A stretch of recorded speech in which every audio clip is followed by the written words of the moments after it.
Good afternoon.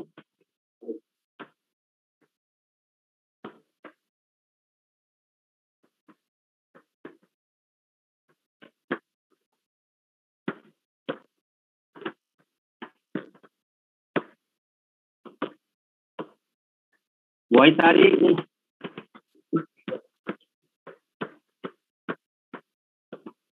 Sir, स्थापत्य कला और चित्रकला में क्या अंतर है? Deven, good afternoon sir. स्थापत्य कला भवन वगैरह होता है, जैसे मकबरा वगैरह बनवाया है, मस्जिद वगैरह बनवाया है, जो चीज निर्माण होती है। चित्रकला होता है जो चित्रकारी की जाती है। जैसे भवन बना रहे हो तो सब स्थापत्य कला का होगा, जो कुछ निर्माण करवा रहे हो और उस पर कुछ चित्रकारी करवा रहे हो समथिंग, तो चित्रकला होता है। ठीक है। कल हम लोगों ने 83 तक क्वेश्चन देख लिया था, है ना? 83 क्वेश्चन हो गए थे, उसके आगे हम लोग बढ़ते हैं। 84। कल का जो भी क्वेश्चन हुआ है उसको आप लोगों ने देखा, ठीक है ना? पीछे का 84 क्वेश्चन नंबर में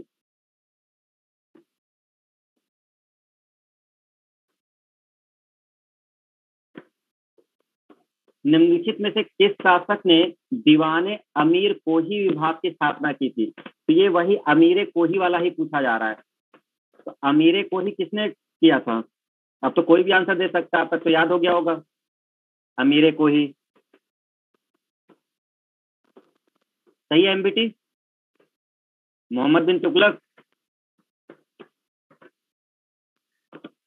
आगे बढ़े। नेक्स्ट क्वेश्चन है 85। इसको मैच कराना है, सूची को मैच कराना है।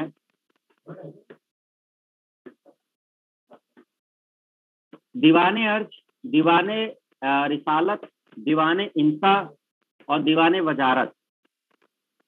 जो दीवाने अर्ज है, ये तो सबको पता चल चुका है कि दीवाने अर्ज जो है वो सेना विभाग से है।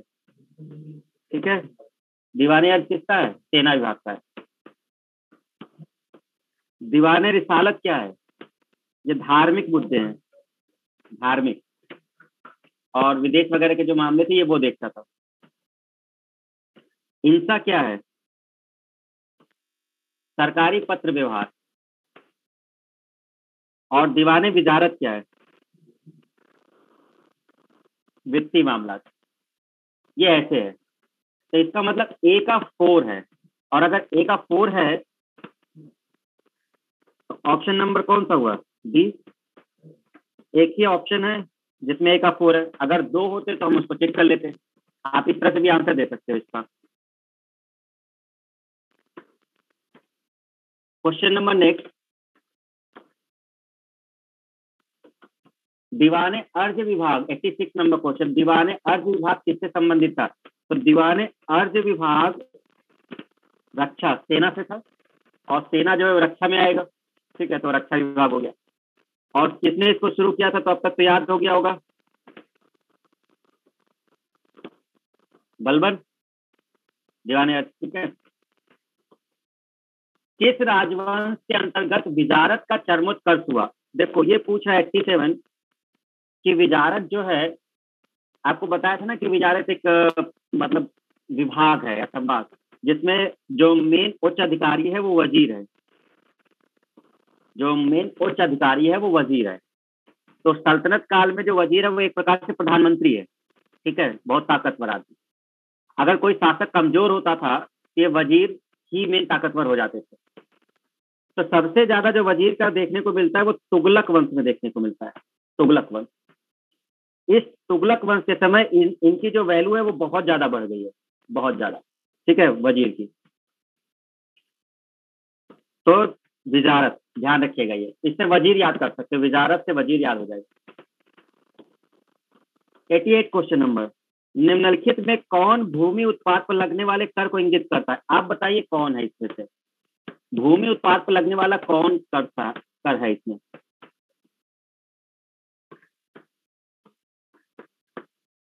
असल में ये थोड़ा सा अधूरा क्वेश्चन है, जहां तक मुझे लगता है इसको हम सही करा देंगे। इसमें एक्चुअल में क्या है ना कि आपको इसमें वो देना पड़ेगा ऑप्शन। कैसे बता रहे हैं? जैसे ए है तो ए में आपको देना पड़ेगा कि ए बी दोनों, है ना। और फिर ऐसे होगा बी वाले ऑप्शन में कि केवल ए है सी है, फिर सी में आपको देना पड़ेगा ए बी सी तीनों है। फिर एक चौथा ऑप्शन आएगा आपका जिसमें कहेगा ए बी सी डी, मतलब ये इस तरीके से है। तो ये थोड़ा सा इसमें ऑप्शन में शायद ऑप्शन दिया नहीं हमें लग रहा आगे। हाँ तो टाइपिंग में थोड़ा सा वो है। चलिए हम इसको सही करा देंगे, क्वेश्चन को हम आंसर बता देते हैं कि क्या है इसमें। ठीक है, आंसर हम आपको इसमें बता देते हैं। देखो खराज तो है, खराज तो भूमिकर है, ये समझाया था ना पिछली वाली क्लास में, कई सारी चीजें की थी। तो खराज बताया था जो गैर मुस्लिमों से लिया जाता है, गैर मुस्लिमों से जो भूमि कर लिया जाता है वो खराज होता है। खुम्स नहीं है, क्योंकि खुम्स क्या लूट का माल था। ठीक है, तो ये भूमि कर नहीं है। उस्र है, उस्र क्यों है, क्योंकि उस्र मुस्लिमों से लिया जाता है। उस्र किससे लिया जाता है, मुस्लिमों से, तो ये भी भूमि कर है। मुक्तई भी भूमि कर है, एक्चुअल में मुक्तई भी एक नाम है जो भूमि कर में ही आता है। ठीक है, तो आपको ध्यान रखना है यहाँ पर, क्योंकि मुक्तई यहाँ पे गिवन है, तो खराज, उश्र और मुक्तई ये तीनों भूमि कर में आते हैं। तो ए सी और डी, इसका आंसर ये होगा। ठीक है, इसका आंसर यही होगा। चलिए आगे देखते हैं इसमें, तो इसको नोट कर लेना सब लोग। खराज, उश्र और मुक्तई।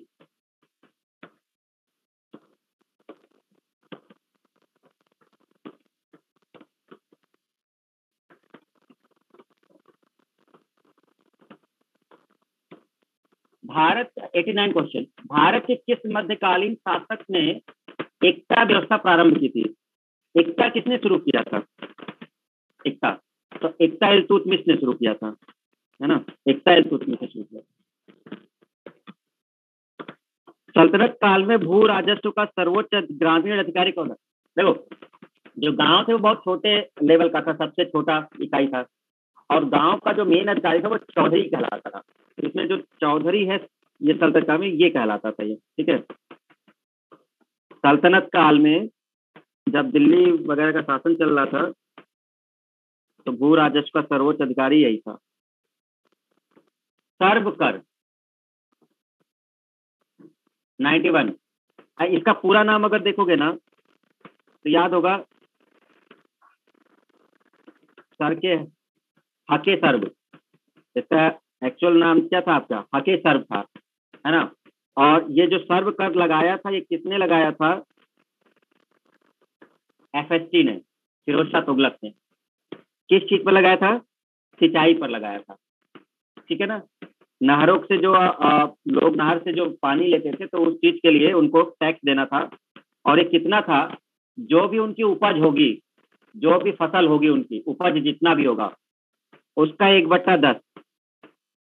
तो ये जो सिंचाई पे कर लगता था हाके सर्व वाला एफएसटी के समय में, वो आपको अपनी उपज का 1/10 देना होता था जब भी आप नहर का पानी वगैरह यूज करते थे।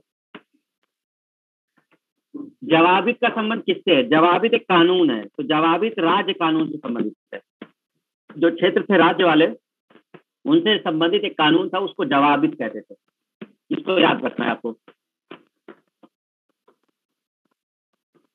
हदीस क्या है, हदीस क्या है,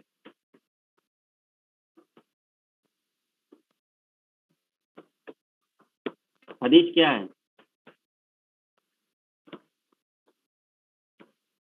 93 का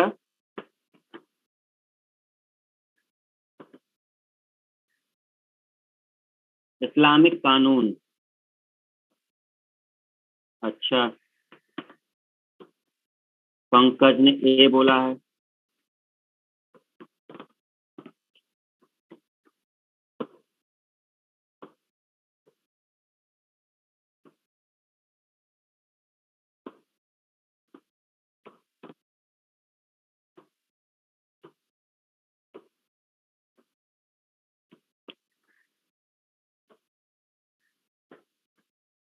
इस्लामिक कानून सब लोग बोल रहे हैं, इस्लामिक कानून। देखिए, दो पुस्तक जो सबसे इम्पोर्टेंट है इसमें, एक है कुरान, ठीक है, और एक दूसरी पुस्तक है हदीस, जिसको फॉलो किया जाता है। तो एक कुरान और दूसरी आपकी हदीस। तो कुरान, उस पुस्तक को कुरान जो धार्मिक ग्रंथ है, उसमें एक्चुअल में क्या है, उसमें जो भी चीजें संदेश है वो अल्लाह की तरफ से माना जाता है कि उन्हीं के द्वारा कहा गया, अल्लाह ने उसको बोला है, तो वही सब चीजें हमारे कुरान में है, ठीक है। ये कुरान के लिए बोला गया। और जो हदीस है उसमें कहा जाता है कि जो पैगंबर मोहम्मद हैं, वो पैगंबर मोहम्मद की जो टीचिंग्स हैं, जो शिक्षाएं हैं, उपदेश हैं, और दिनचर्या में क्या क्या आपको अप्लाई करना है, मतलब दैनिक जीवन में क्या क्या नियम रखने, क्या किस तरह से जीना है, ये सब चीजें हदीस में है, ठीक है। तो अगर हम कुरान वाले में देखते हैं तो ये जो अल्लाह की तरफ से जो भी संदेश दिया गया है, ठीक है, वो पूरा कहा जाता है कि उन्हीं का कहा हुआ सब कुछ है, वो कुरान में। और हदीस में किसका है, तो हदीस में जो उपदेश वगैरह हैं वो मोहम्मद साहब के। तो पैगंबर मोहम्मद साहब ने जो टीचिंग्स दी हैं, जो उपदेश दिए हैं, जो नियम बनाए हैं, कानून बनाए हैं अपना कि इस तरह से आपको रहना है, वो सब हदीस में है, ठीक है। तो इस तरह से आपको ध्यान रखना है इसमें। अगला है इसमें 94, सल्तनत काल में फवाजिल का अर्थ क्या था। फवाजिल का क्या अर्थ था? देखो, फवाजिल जो है, ये फवाजिल, ये एक्चुअल में कुछ एक्स्ट्रा पैसा हुआ करता था। जैसे इक्तेदार हैं, तो इक्तेदारों को जो दिया जाता था कि आप लोग टैक्स वगैरह कलेक्ट करिए, तो वो जो टैक्स कलेक्ट कर लेते थे उसमें जो अधिक, मतलब राशि जो ज्यादा हो जाया करती थी, तो आप इसको इस तरह से कहेंगे, इक्तादारों द्वारा सरकारी खजाने में जमा की जाने वाली अतिरिक्त राशि। भाई, होता क्या था कि इक्तेदारों को भी तो रखना था कुछ पैसा, क्योंकि इक्तेदारों को कुछ व्यवस्था भी तो करनी पड़ती थी, तो उनको भी चाहिए था। तो अगर वो कुछ एक्स्ट्रा पैसा जमा कर देते थे सरकारी खजाने में, जितना उनको देना था उससे भी ज्यादा अगर वो दे दिए, तो जो एक्स्ट्रा हुआ करता था वही कहलाता था फवाजिल, उसको फवाजिल कहा जाता था। तो इक्तेदारों द्वारा सरकारी खजाने में जमा की जाने वाली अतिरिक्त राशि को फवाजिल कहा जाता है, ठीक है। सल्तनत काल की दो प्रमुख मुद्राओं का पता निम्नलिखित रूप से करें। आपको बताना है कि सल्तनत काल में कौन सी दो मुद्राएं चलती थी, ठीक है।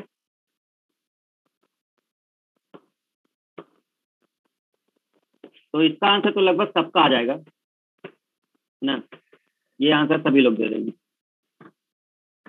जीतल और टंका, यही तो थे। तो जीतल और कौन था, टंका। तो टंका किसका था, चांदी का, और जीतल किसका था, तांबे का, यही था ना। और टंका और जीतल में रेशियो कितना था, 1:48, 1 और 48 था। मतलब एक जो टंका था चांदी का, वो 48 जो तांबे के जीतल थे उनके बराबर था, सही है, ठीक है। तो ये चीज आपको पहले बताई गई है, तो ये रिवाइज आपका हो जाएगा। तो अब हम देखेंगे ऑप्शन कौन सा है। तो 2 और 4, जिस ऑप्शन में 2 और 4 लिखा होगा वही होगा। तो अब 2 और 4 किसमें है, डी वाले ऑप्शन में। पंकज, तुम 1 और 60 कैसे रेशियो दे रहे हो? हाँ, नींद में हो क्या अभी? 1 और 60 का रेशियो लिखे हो टंका और जीतल में, ठीक है। 1 और 48 का रेशियो है, ध्यान रखो। तो ये ऑप्शन हो गया डी, 96। क्वेश्चन नंबर 96, निम्न में से टंका नामक चांदी का सिक्का किसने चलाया था? तो टंका किसने चलाया था, इल्तुतमिश ने चलाया था, इल्तुतमिश ने, सी ऑप्शन। 97 कह रहा है, सॉरी सर, शेरशाह सूरी का था, ठीक है, चलो कोई नहीं। तो उत्तर भारत में चांदी का सिक्का टंका जारी करने वाला कौन मध्यकालीन शासक था? ये तो ऊपर वाला क्वेश्चन ही हो गया ना, 96 में जो लिखा है कि चांदी का किसने जारी किया था टंका, तो इल्तुतमिश। तो इसका भी वही होगा, वही इल्तुतमिश ही है जिसको अल्तमस भी कहते हैं, है ना। इसका एक नाम इल्तुतमिश का और होता है, अल्तमस भी कहा जाता है। ठीक है, अल्तमस तो कई जगह ही अल्तमस लिखा होता है, वो इल्तुतमिश ही है। 98, सल्तनत काल के सिक्के जो टंका, ससगनी एवं जीतल किन धातुओं के थे? तो आपको बताया कि ये जो टंका और ये जो जीतल वगैरह है, तो टंका किसका बना था? ये आपका चांदी का था, और जीतल किसका था? तांबा का। तो दो ही धातुएं मेन यूज की गई थी, चांदी और तांबा यूज किया गया था। ठीक है, तो अब आपका एक ही ऑप्शन होगा, जो कौन होगा? ए। इसके अलावा कोई और धातु यूज नहीं की गई थी, तो जो भी बनाया गया था इन दो धातुओं से ही बनाया गया था। तो टंका जनरली चांदी का, और बाकी जो आपको दिख रहा है ससगनी एवं जीतल जो है ये तांबे के। ठीक है, किसके सिक्के पर बगदाद के अंतिम खलीफा का नाम सर्वप्रथम अंकित हुआ था? तो किसके सिक्के पर बगदाद के अंतिम खलीफा, बगदाद का जो अंतिम खलीफा था उसका नाम सर्वप्रथम अंकित हुआ था? ठीक है, ये उस समय एक शासक था अलाउद्दीन मसूद शाह। ये वाला जो शासक था अलाउद्दीन मसूद शाह, ये मसूद लिखा है। ठीक है, अलाउद्दीन मसूद शाह। तो इसके सिक्कों पर क्या था कि अंतिम खलीफा का नाम अंकित था बगदाद का। खलीफा आपको बताया था हमने, खलीफा समझाया था ना, उत्तराधिकारी लोग जो होते हैं, है ना। शुरुआत में 4 खलीफा थे, फिर उसके बाद आते, तो ध्यान रखना उन चीजों को। तो ये अलाउद्दीन मसूद शाह है। अलाई दरवाजा का निर्माण किसने कराया है? अलाई दरवाजा का निर्माण किस सुल्तान ने करवाया है? अलाई दरवाजा, तो यहाँ से अलाई से याद कर लो अलाउद्दीन, अलाई से याद कर लो अलाउद्दीन। ठीक है ना। और ये कहाँ पे कराया है? कुतुब मीनार जो परिसर है मेहरौली में, जो कुतुब मीनार है ना, उस कुतुब मीनार का जो परिसर है उसी में ये अलाई दरवाजा है। ठीक है, तो उसी में ये अलाई दरवाजा है।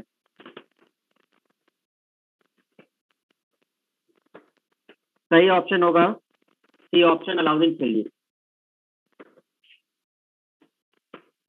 101, घोड़े के नाल के आकार की मेहराब सर्वप्रथम प्रयोग में लाई गई थी। घोड़े के नाल के आकार की मेहराब सर्वप्रथम प्रयोग में लाई गई थी। क्वेश्चन नंबर है 101। 101 का आंसर है आपका सी, अलाई दरवाजा। देखो मेहराब क्या होता है, आप हम थोड़ा सा अगर बताएं तो, जैसे आप लोग देखते नहीं हो पुराने, जैसे कोई मस्जिद वस्जिद टाइप का अगर आप देखें, कोई कैसे बना होता है, एक दरवाजा टाइप का होता है, देखो ऐसे। ठीक है, ये ऐसे कुछ हुआ करता है जो आधा सर्कल टाइप का होता है। ठीक है, और कहीं भी जाइएगा तो इस तरह की नक्काशी हुआ करती है, तो कई चारों तरफ से रहता है, और इसी के ऊपर नक्काशी वगैरह की गई होती है। तो एक प्रकार से प्रवेश द्वार है जाने के लिए। जैसे अलाई दरवाजा भी बनाया गया है ना, तो अलाई दरवाजा में इस तरह से चीजें बनी है, तो इन्हीं के ऊपर जो नक्काशी वगैरह ऊपर की गई है, ये एक प्रकार से मेहराब कहलाता है। तो ये जो अर्धचंद्राकार बना हुआ है आपका, ये अर्धचंद्राकार, और इस पे कई सारी डिजाइनिंग बनी होंगी, तो इन्हीं को मेहराब कहा जाता है, तो इसी को मेहराब कहते हैं। तो अलाई दरवाजा में ये चीज यूज की गई है। अलाई दरवाजे की खासियत और थी कि इसमें गुंबद का प्रयोग किया गया है। मतलब ये जब बनाया गया था, तो जब आप इसको देखोगे ना, एक बार गूगल पे देख लेना, अलाई दरवाजा जब बनाया गया है ना, तो उसमें जैसे इस तरह से चीजें हैं। ठीक है, ये मेहराब बने हुए हैं, और इसके ऊपर गुंबद बना हुआ है। इसके ऊपर क्या बना है? गुंबद बने हैं, एक गुंबद बना हुआ है इसमें अलाई दरवाजा में। तो ये इस तरह से चीजें उसमें हैं। तो वही उसने पूछा है कि जो मेहराब वाला केस है, घोड़े की नाल का आकार, अब घोड़े की नाल कैसा होता है? अर्धचंद्राकारी तो होता है। घोड़े का नाल कैसा होता है? ऐसे ही तो होता है, देखा है आप लोगों ने, तो इस तरह से होता है, तो वही है आपका। ठीक है, निम्नलिखित में से किसने 102 कुतुब मीनार के निर्माण में योगदान नहीं दिया? देखो, कुतुब मीनार का जो निर्माण है वो किसने किया था? कुतुबुद्दीन ऐबक ने। ठीक, इल्तुतमिश ने उसको पूरा करवाया। फिरोज शाह तुगलक ने जब वो डिस्ट्रॉय हो गया था उसकी ऊपरी मंजिल, तो उसको फिर से बनवा दिया। तो एक व्यक्ति जो इसमें कुछ नहीं किया है, वो कौन है? अलाउद्दीन खिलजी। तो अलाउद्दीन खिलजी ने ऐसा कोई काम कुतुब मीनार से नहीं किया, तो इसका मतलब हमारा आंसर है सी ऑप्शन। ठीक है, तो ये दोनों हटा दो, आपका आंसर होगा सी। अलाउद्दीन खिलजी में इसमें कोई मदद नहीं की है। किसके नाम पे बना था? तो बख्तियार काकी के लिए बनवाया था कुतुबुद्दीन ऐबक ने। 103, किस सुल्तान ने कुतुब मीनार की 5वीं मंजिल का निर्माण कराया? देखो अभी अभी बात हुई कि कुतुब मीनार की 5वीं मंजिल का निर्माण किसने कराया, तो वो किसने कराया? फिरोज शाह तुगलक। वही उसी के समय बिजली गिरी थी और उस पर नुकसान हुआ था। ठीक है। 104, भारत में प्रथम मकबरा, भारत में प्रथम मकबरा जो शुद्ध इस्लामी शैली में निर्मित हुआ है, जो इस्लामी शैली का है। देखो जो मकबरा बताया जाता है वो बलबन ने बनवाया था, अपने जीते जी बनवाया था। तो बलबन ने क्या किया था, अपना ही मकबरा बनवाया था और वो उस समय जीवित था। तो बलबन का जो मकबरा है उसी को कहा जाता है जो पूरी तरीके से इस्लामी शैली में ही बनाया गया था। जिस तरह से बाहर इस्लामी शैली बनाई जाती थी, ये उसी का प्रयोग करके यहाँ पे बनाया गया है। ठीक है, तो प्रथम मकबरा जो शुद्ध इस्लामी शैली में निर्मित हुआ है, यह है बलबन का मकबरा। ठीक है, बलबन। प्रथम वास्तविक मेहराब किस सल्तनत कालीन स्मारक में दर्शाती है? देखो अब ये क्वेश्चन आया था कि घोड़े की नाल के आकार का जो मेहराब है, जो दरवाजा वगैरह बनाया जाता था उस तरह से, लेकिन ये तो अलाउद्दीन का समय है ना। अब ये कह रहा है कि पहले किस में, तो एक्चुअल में बलबन मकबरा बनवा चुका है, तो मकबरे में उसने मेहराब का प्रयोग कराया था। जब बलबन का मकबरा बना था तो उसमें मेहराब यूज हो चुका था, वो जो दरवाजे टाइप का बनाया जाता था, तो मेहराब का प्रयोग कर चुका है, ध्यान रखेगा। तो इसने पूछा है कि प्रथम पहले किसने किया है, तो पहले बलबन कर चुका है। तो हम कहेंगे कि ये बलबन का मकबरा जो बना है वो, आप अलाई दरवाजा नहीं देंगे आंसर। अलाई दरवाजा तो बाद का है जब अलाउद्दीन है, लेकिन बलबन ने अपना मकबरे में ये प्रयोग करा रखा है। तो आपको ध्यान रखना है कि अगर ये पहला पूछ रहा है तो उसका बहुत सही से आंसर सिलेक्ट करना। तो हम कहेंगे कि जो बलबन का मकबरा है वो है पहला, जिसमें मेहराब का प्रयोग हुआ है। 106, क्या इसका आंसर दे पाओगे आप लोग? 106,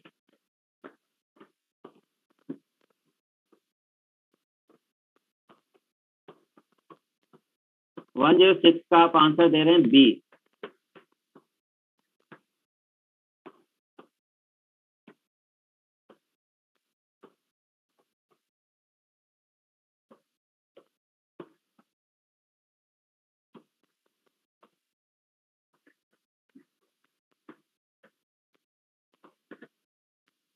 ठीक है,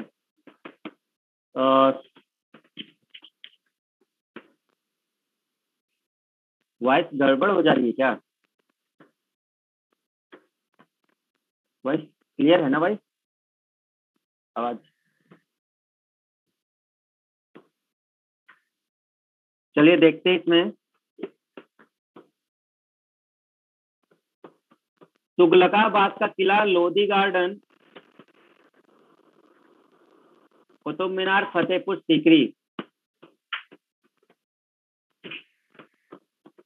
कुतुब मीनार पहले बना है। ठीक है,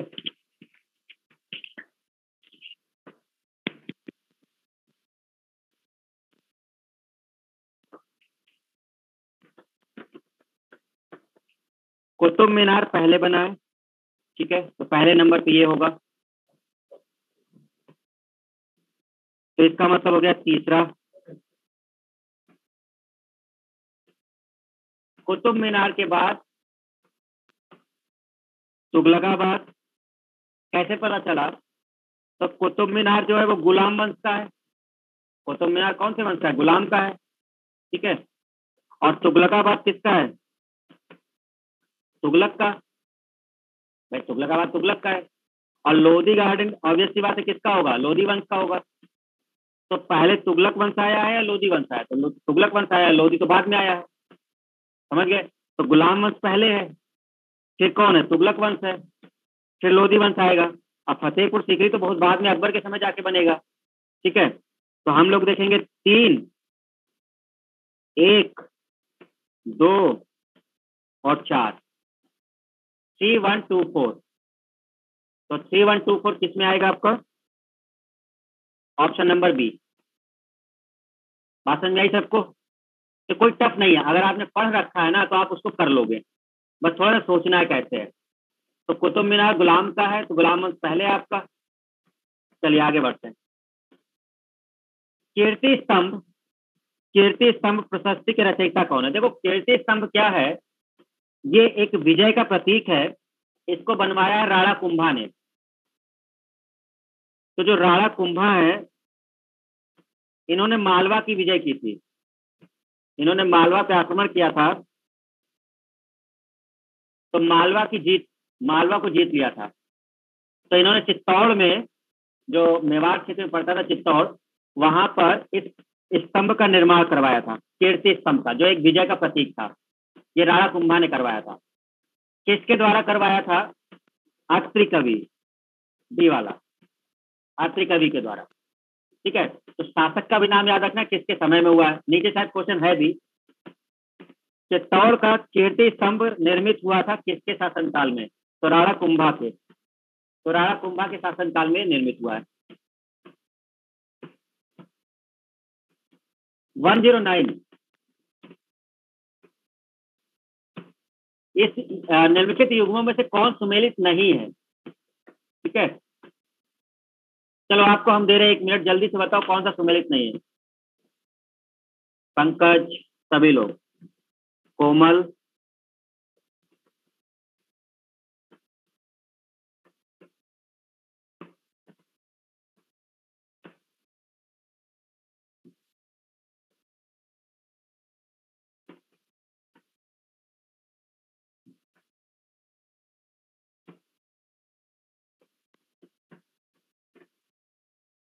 हम्म,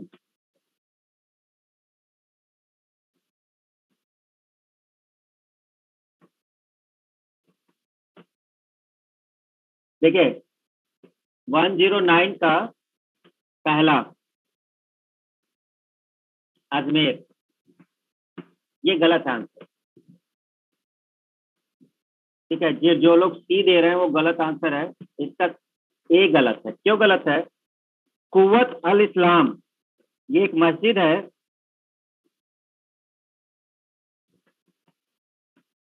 इसका सही नाम है कुव्वत अल इस्लाम, और ये दिल्ली में है।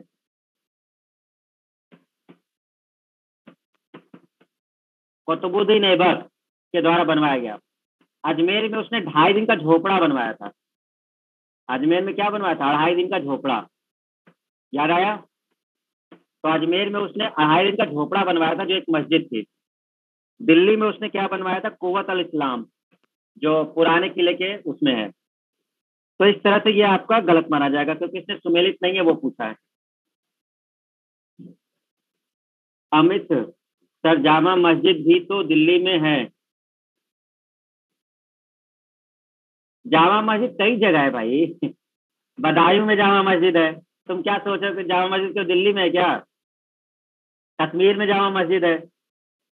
जामा मस्जिद कई जगह है, तो उसका नाम बताना पड़ता है, कहाँ की जामा मस्जिद। बदायूं की जामा मस्जिद, दिल्ली की जामा मस्जिद, कश्मीर की जामा मस्जिद, जामा मस्जिद कई जगह है। ठीक है,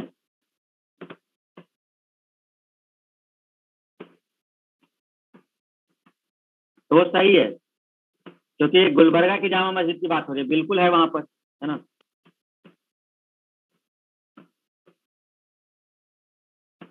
110, ये स्टेट का है, यूपी पीएससी का क्वेश्चन है, ज्यादातर ये वही एग्जाम के हैं। कोई बात नहीं, कर लेते हैं सॉल्व। एक डीपीपी हम और आपको ऑनलाइन सेंड कर देंगे, आपका केवल एसएसटी वाला जो केवल उसी लेवल का है, करीब उसमें 200 क्वेश्चन है, उसको आप लोग खुद सॉल्व करेंगे। डीबी हमने वो भी तैयार कर लिया है, जो आपके एग्जाम के लिए डायरेक्ट टू द पॉइंट है। वास्तुशैली और संबंध राजवंश, मेहराब की जो निचली सतह है, मेहराब बताया ना, जैसे ये दरवाजा ये है, तो इसके ऊपर जो बनाया गया है, सजावट वगैरह की गई है, तो ये मेहराब वगैरह है। तो इसी पे कमल के आकार की, कमल आकृति, कमल कली की झालर, इस तरह का कुछ डिजाइन किया गया है वहां पर, कमल कली का। तो ये किसमें किया गया है? ठीक है, ये किसने मेहराब में ये इसका प्रयोग करवाया है? ये खिलजी, ये खिलजी ने करवाया है। अष्टभुजी मकबरों का उदय, ये तुगलकों का है। तुगलक, इनके जो मकबरे हैं वो अष्टभुजाएं, 8 मतलब उसमें कोनों में 8 कोने होंगे उनके। बोधि गोई का प्रयोग, ये विजयनगर का है, विजयनगर। और झुकी हुई दीवारों के साथ, नहीं, बोधि गोई जो है, हाँ ठीक है। और झुकी हुई दीवारों के साथ विशाल मुख्य द्वार, ये सर्कियों का है। तो ए का जो है वो 4 है, सॉरी, ए का क्या है 3 है, और बी का कौन है 4 है, सी का कौन सा है 2 है, और डी का कौन है 1 है। ये करेक्ट है इसका। तो ए का 3, बी का 4, सी का 2 और डी का 1। तो सही ऑप्शन कौन होगा, ए वाला होगा। ठीक है, ए वाला होगा।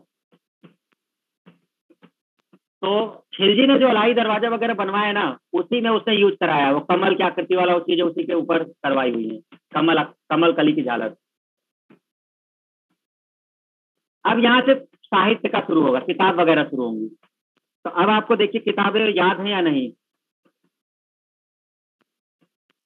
पहला, किताबुल हिंद की रचना किसने की है, किताबुल हिंद, बहुत इंपॉर्टेंट नाम है, अब तक याद हुआ होगा आपको। किताबुल हिंद किसने की है, अलबरूनी, सही है, ठीक है। अलबरूनी किसके दरबार में था,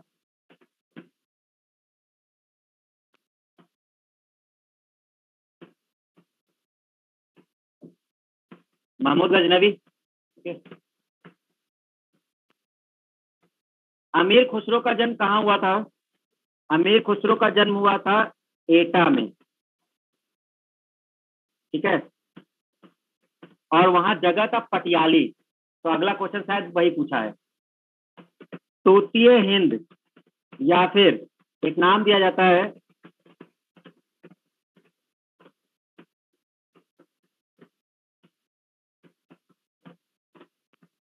हिंदुस्तान का तोता या तूतीय हिंद, ये किसको कहा जाता है। तो ये अमीर खुसरो को ही कहा जाता है हिंदुस्तान का तोता। तो जन्म कहाँ हुआ इसका, पटियाली में हुआ है। तो एटा के पटियाली में हुआ है, ठीक है।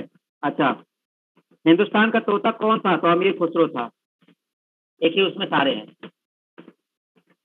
किसके विकास में अग्रगामी भूमिका निभाई, खड़ी बोली, खड़ी बोली का यह विद्वान था, उसके लिए कहा गया। अमीर खुसरो के सारे क्वेश्चन तैयार कर लेना आप लोग, बिल्कुल छोड़ना मत। किसने दिल्ली के 7 सुल्तानों का शासनकाल देखा है, तो अमीर खुसरो ने देखा है। वैसे तो निजामुद्दीन औलिया ने भी देखा है, ठीक है, बट ये सूफी संत हैं, तो हम लोग इसमें अमीर खुसरो को करेंगे। ये दोनों है, क्यों, क्योंकि अमीर खुसरो उनका शिष्य भी है, मुरीद भी है, एक निजामुद्दीन औलिया का। अब क्योंकि ए और बी है नहीं इसमें, तो हम लोग अमीर खुसरो को करेंगे, ठीक है। अमीर खुसरो नेमका किस बादशाह के दरबार से संबंधित था, किसके दरबार में था अमीर खुसरो, अकॉर्डिंग टू ऑप्शन, क्योंकि था तो ये करीब 7 से 8 500 के उसमें, लेकिन ऑप्शन के अकॉर्डिंग हम किसको टिक करेंगे, तो हम टिक करेंगे बलबन को, क्योंकि बलबन के काल से शुरू हो जाता है। फिर मंगोलों ने इसको पकड़ लिया था, लेकिन बाद में छोड़ दिया था इन्हें, ये कवि थे, इस वजह से इनको ज्यादा नुकसान नहीं पहुंचाया गया, और मंगोलों ने इनको छोड़ दिया था अमीर खुसरो को। प्रसिद्ध कवि अमीर खुसरो किसके दरबार में रहे, तो देखो फिर से वही क्वेश्चन है, लेकिन अब शासक बदल गए होंगे। तो अब ये कह रहा है अलाउद्दीन खिलजी, इल्तुतमिश, मोहम्मद बिन तुगलक और कुतुबुद्दीन ऐबक। तो आपको हमने बताया था अमीर खुसरो अलाउद्दीन खिलजी के दरबार का एक दरबारी कवि था, और एक और था हसन दहलवी, है ना, 2 लोग थे। तो अलाउद्दीन खिलजी सही आंसर है इसका।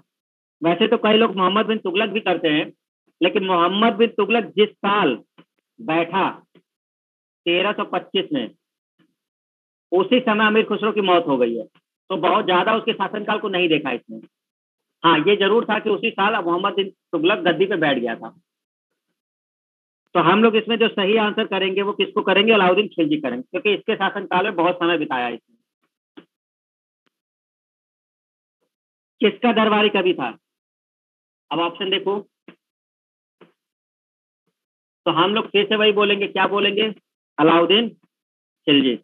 किसका दरबारी कवि है? अलाउद्दीन खिलजी का है। अमीर खुसरो किसके शासनकाल से संबंधित है?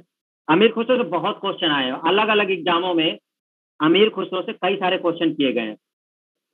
तो किसके शासनकाल से संबंधित है? ये तो लगभग लगभग वही क्वेश्चन हो गया। ठीक है, अमीर खुसरो क्या थे? कवि, इतिहासकार, संगीतज्ञ या तीनों? तीनों, ये तीनों है। नई फारसी काव्य शैली सबके हिंदी या हिंदुस्तानी शैली के जन्मदाता कौन है? तो एक नई शैली उपयोग में लाई थी, कौन थे? अमीर खुसरो ही थे। तो नई काव्य शैली, कविता करने की एक शैली, तो वो सबके हिंदी। खड़ी बोली का जनक किसको कहा जाता है? तो अभी थोड़ी देर पहले बोला था, ये इधर जब देखा था हमने, ये खड़ी बोली। तो खड़ी बोली का जनक हम किसको मानते हैं? अमीर खुसरो को मानते हैं। हिंदी और फारसी दोनों भाषाओं का विद्वान कौन था? अमीर खुसरो। अमीर खुसरो। निम्नलिखित 125 निम्नलिखित में से कौन फारसी का प्रथम कवि था जिसने अपनी कविता में भारतीय पर्यावरण को चित्रित किया है? मतलब वो अपनी कविता में बार बार पर्यावरण के बारे में ज्यादा चीजें बोलता था। तो ये वही है, कौन? अमीर खुसरो ही है। ठीक है, 126 दोनों सेंटेंस पढ़ो जरा सभी कथन।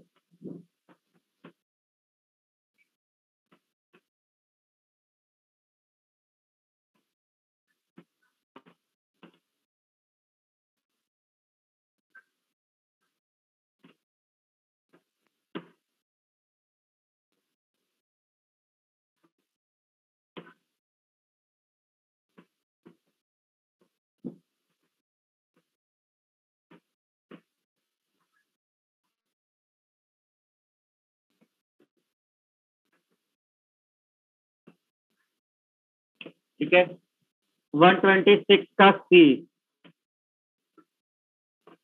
दोनों सही हैं।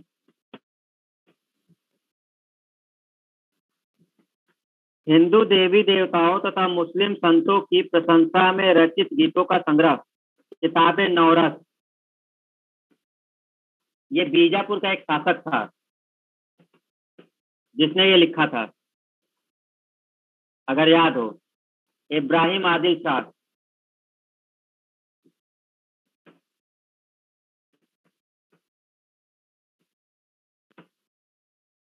इब्राहिम आदिल शाह जो आपका बीजापुर का शासक था, उसने ये लिखा था किताब नवरस। ठीक है, फिर दूसरा है कि भारत में कव्वाली से जाने जाने वाली संगीत शैली के प्रारंभिक रूप के आरंभकर्ता अमीर खुसरो है।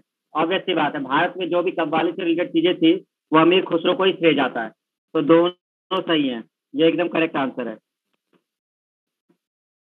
तबकाते नासरी का लेखक कौन है? अगर आप लोगों ने रिवीजन किया होगा, ठीक है, तो याद आ जाएगा। तबकाते नासरी मिनहाज उस सिराज का है, ये है उसका लेखक, मिनहाज उस सिराज। जो दिल्ली के सुल्तान थे वो किस भाषा को संरक्षण देते थे, या जो राज्य की भाषा थी वो कौन थी? फारसी।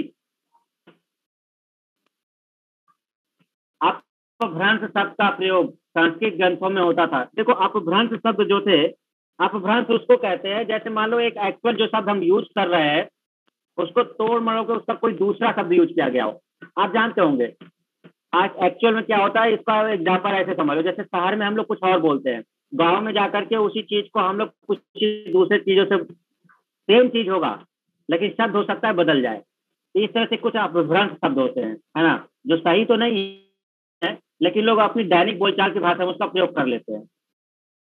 तो अपभ्रंश शब्द जो है वो मध्यकालीन संस्कृत ग्रंथों में होता था। ये क्या है?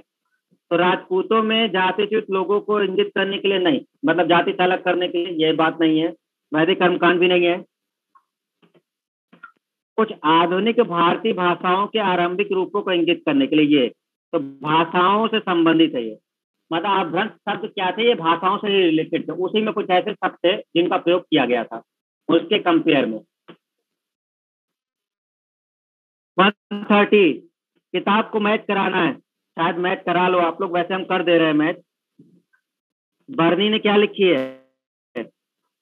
तारीख फिरोज शाही। ठीक है, बर्नी की है तारीख फिरोज शाही।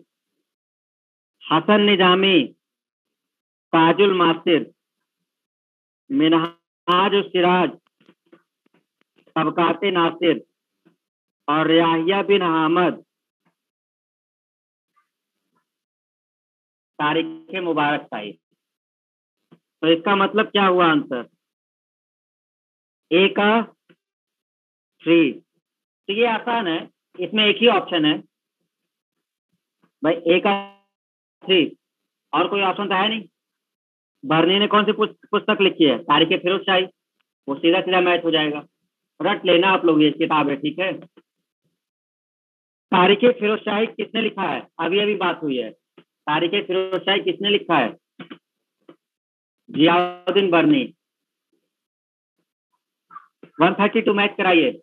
तारीख हिंद, अल बरूनी, तारीख दिल्ली, खुसरो, रेहला, इब्न बतूता, नासरी, मिनहाज। ठीक, तो तारीख हिंद अल बरूनी की है, तो ए का हो गया कौन? 4, और 4 शायद एक ही में है, डी ऑप्शन में। तो बार बार अगर रिवीजन करोगे तो याद हो जाएंगे सब, ठीक है, रट लेना। किस वाद्य को हिंदू मुस्लिम गान वाद्यों में श्रेष्ठ मिश्रण माना गया है? सितार को।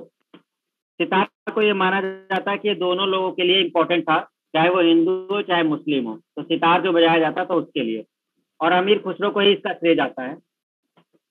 संगीत यंत्र तबला का प्रचलन किया, तबला का प्रचलन किसने किया? ये जो तबला है, ये किया था अमीर खुसरो ने।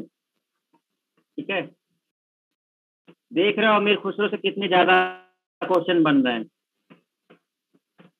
कौन सा राजपूत राजा है जिसने पुस्तक के लेखक के रूप में भी जाना जाता है, जिसने पुस्तकें लिखी हैं? राणा कुंभा।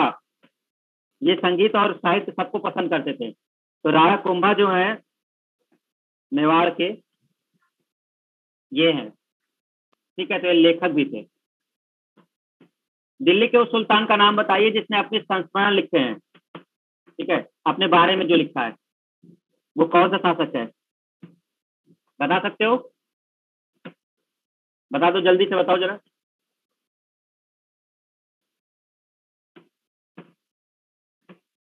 फिरोज शाह तुगलक, करेक्ट आंसर,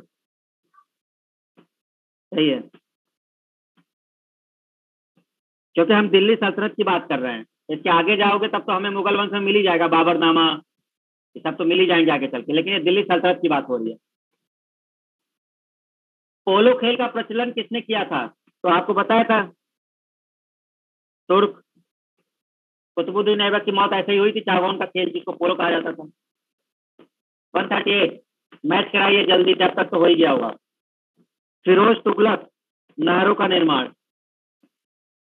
बलबन, नौरोज का त्योहार। अलाउद्दीन, दीवाने रियासत। और Jahangir, sir Thomas. Sir Thomas Roe Jahangir के काल में आया था। मैच हो गया, तो ए का 3 है, ए का 3, एक ही ऑप्शन है, बी ऑप्शन। तो बी ऑप्शन आपका आंसर हो गया। ए का 3, बी का 2, 1 4। ये अभी रख चुके हो गए आप लोग। यात्रियों के पधारने का क्या अनुक्रम है? देखो,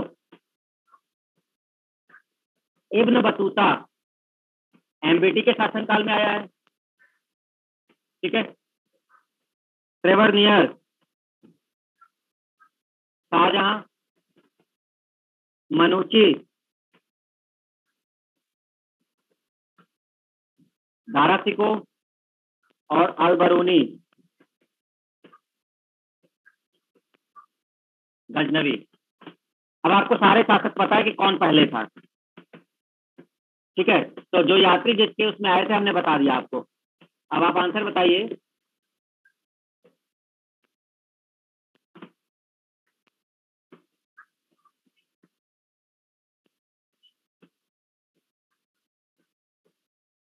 सौरभ क्या कह रहे हो कि 132 फिर से देखना है? क्या 132 में कोई डाउट है क्या?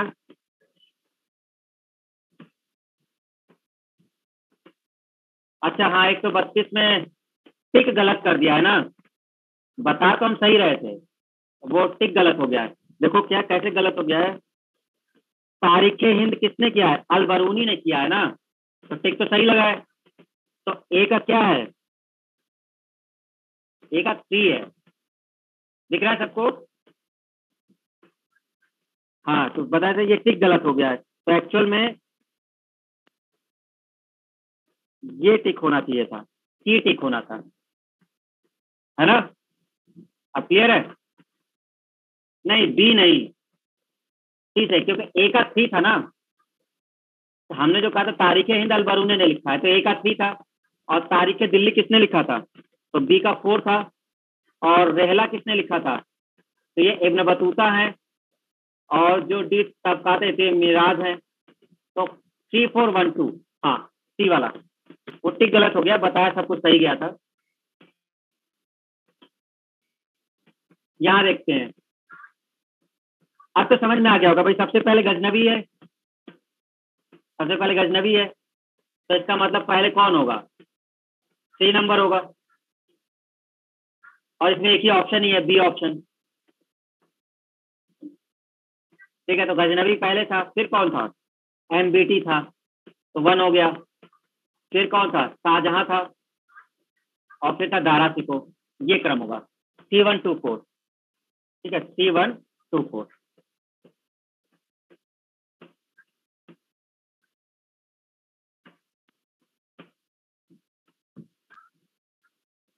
इब्न, अब ये आपको ही बताना है कौन कहाँ से था। Ibn Battuta. अच्छा, इसमें सुमेलित नहीं है, गलत कौन सा है? इब्न बतूता मोरक्को, ये सही है। मार्को पोलो इटली, ये भी सही है।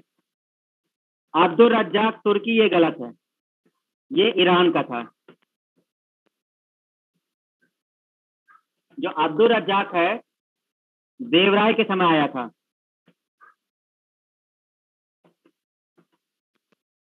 विजयनगर साम्राज्य, विजयनगर साम्राज्य जब चल रहा था तो देवराय के समय में कौन आया था? अब्दुल रज्जाक आया था, और ये ईरान का था। ठीक है, ये ईरानी था। जबकि हमारे क्वेश्चन में तुर्की बोला जा रहा है, ये गलत है। और नूनीज पुर्तगाली, ये बिल्कुल सही है, कृष्ण देवराय के समय। जो नूनीज था ये कब आया था? कृष्ण देवराय के समय। और ये एक पुर्तगाली आदमी था। तो इसका मतलब ये हुआ कि ये जो है ये आंसर होगा, सी वाला आंसर होगा। क्योंकि इन्होंने बोला है कि सुमेलित नहीं है, मतलब गलत कौन है, तो ये गलत है। दस्तार बंदान कौन कहलाते थे? दस्तार बंदान उलेमा लोगों को कहा जाता था, उलेमा। जो उलेमा होते थे उनको दस्तार बंदान कहते थे। 142, चुंबकीय दिशा सूचक का भारतीय महासागरों में प्रयोग की प्रारंभिक सूचना किसके द्वारा दी गई है? ये दी गई है सदरुद्दीन मोहम्मद औफी। मतलब जब यात्री आए थे ना वो लोग, तो भाई कोई तो डायरेक्शन होगी, नहीं तो समुद्र में खो नहीं जाओगे। खो जाओगे ना, तो पता कैसे चलेगा किस रास्ते जाना है? समुद्र बहुत बड़ा होता है। तो कोई एक ऐसा चीज जिससे हमको डायरेक्शन पता चलते रहे। तो दिशा सूचक यंत्र का प्रयोग सबसे पहले सदरुद्दीन मोहम्मद औफी को जाता है। तो ये है टोटल 140 क्वेश्चन जो अलग अलग एग्जामों में, ये थोड़े से टफ क्वेश्चन भी है। ठीक है, एक और शीट हमने बनाई है आपकी। ठीक है, द इंजीनियर की एक और है। ये जो शीट है इसको हम प्रोवाइड करा देंगे। ये एग्जैक्ट आपके एसएससी के लेवल का ही है, जो एसएससी जेई है। और इसमें सब कुछ है, सीजीएल वगैरह और सीपीओ उपीओ जो एसएससी कराती है, तो केवल एसएससी का ये। इसमें लगभग लगभग हमें लगता है टोटल क्वेश्चन होंगे करीब 295 होंगे। इतना कर लोगे मध्यकालीन खत्म, तुम इसी को बार बार कर लोगे, सब मिल जाएगा। उसको हम आपको शेयर करवा देंगे कल। ठीक है, तो उसको आप लोग उस वाले टेस्ट पेपर को जरूर सॉल्व करना, जो दूसरा वाला भेजेंगे एसएससी वाला। तो आज हम लोग ये खत्म करते हैं। ये पेपर का लेवल थोड़ा हाई है एक्चुअल में, इसमें स्टेट के भी क्वेश्चन है ना। तो इस पेपर का लेवल थोड़ा सा आपका ठीक ठाक था, वो बहुत ईजी है जो आपके एसएससी लेवल के क्वेश्चन है ना। जैसे हम एक दो क्वेश्चन पूछ के बताते हैं, आप देखना बनाते हो कि नहीं। अच्छा टाइम भी हो रहा है, हम लोग नेक्स्ट ही करेंगे, बट एक क्वेश्चन समझना। प्रथम मुस्लिम महिला शासिका कौन थी? रजिया सुल्तान, पहला क्वेश्चन है। कौन से सुल्तान की मृत्यु पोलो खेलते हुए हो गई? कुतुबुद्दीन ऐबक। दिल्ली सल्तनत कब खत्म हो गया? दिल्ली सल्तनत कौन से साल में एंड हो गया? मतलब वो वर्ष बताना था कि किस वर्ष में ये खत्म हुआ है दिल्ली सल्तनत। 1526, जब बाबर का आक्रमण हुआ है। चंगेज खां, चंगेज खां जो मंगबरनी का पीछा करते हुए आया था, तो किसके समय में आया था? चंगेज खां, याद है इल्तुतमिश। किसने चालगानी को खत्म कर दिया था? चालीसा को खत्म करने का श्रेय किसको जाता है, पता है? चालीसा जिसने खत्म कर दिया था, बलबन। दूसरा सिकंदर किसको बोलते हैं? अलाउद्दीन के लिए। ये पेपर तुम लोग तुरंत सॉल्व कर डालोगे, मतलब इसको उठाओगे, और मुझे लगता है ज्यादा ज्यादा बस पढ़ने में जो समय लगेगा वही ये एसएससी लेवल का जो पेपर है वो, ठीक है। हाँ लेकिन नोट्स थोड़ा सा रिवाइज करके रखना पड़ेगा। 2 मिनट के लिए सब लोग ऑनलाइन आओ, और मतलब वो वीडियो फिर खत्म करते हैं। किस वंश के सुल्तानों ने सबसे अधिक समय तक शासन किया है दिल्ली सल्तनत में? दिल्ली सल्तनत में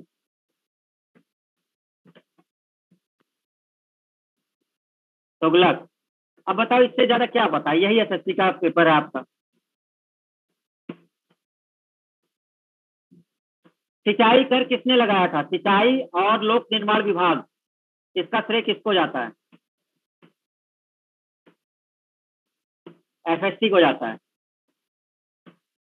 लोधी वंश की स्थापना किसने की? क्वेश्चन आप समझ गए किस तरह का है, ठीक है। तो यही है, हम इसको शेयर करवा देंगे, आज नहीं कल करवाएंगे, कुछ चेंजेस करने इसमें, टाइपिंग एरर है, तो हम इसको सही करा देंगे, उसके बाद आपको हम कल ही सेंड करवा देंगे, ठीक है। चलिए आज के लिए इतने रखते हैं।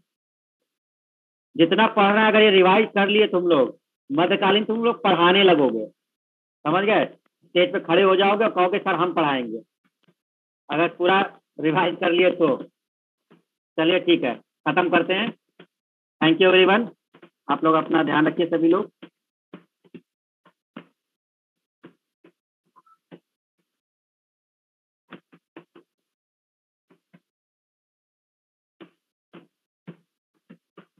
हाँ राज रानी, क्या कह रहे हो तुम? कोई क्वेश्चन की बात कर रहे हो क्या? सर नोट्स प्रोवाइड करा दीजिए। नोट भेजा तो है पंकज।